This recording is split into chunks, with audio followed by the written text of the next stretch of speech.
امام ابو حنیفہ رحمۃ اللہ علیہ فرماتے ہیں، جب تمہیں یہ یقین ہو جائے کہ میں اہل و عیال کی ذمہ داری اٹھا سکتا ہوں، فوراً شادی کر لو، فائدے میں رہو گے۔ کوئی تمہارے بارے غلط بات کہے، تم اسے اچھے الفاظ میں یاد کیا کرو، جہاں تک ممکن ہو لوگوں سے اچھے اخلاق سے پیش آتے رہو۔ مصیبتیں گناہوں کا نتیجہ ہوا کرتی ہیں۔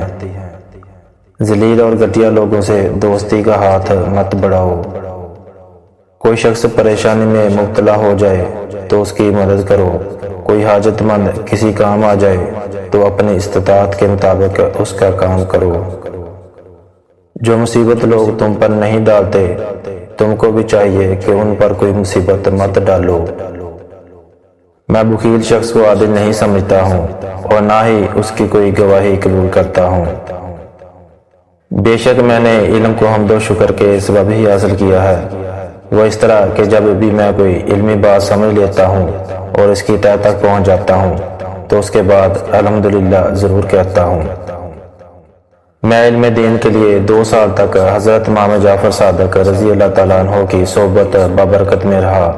اگر میری زندگی میں یہ 2 سال نہ ہوتے تو نعمان ہلاک ہو گیا ہوتا۔ کم ہنسا کرو، زیادہ ہنسو گے تو دل مردہ ہو جائے گا۔ بغیر عمل کے علم ایسے ہے جیسے بغیر روح کے جسم۔ کبھی ایسی چیز کی عادت مت ڈالو جو بظاہر زیبا نہ ہو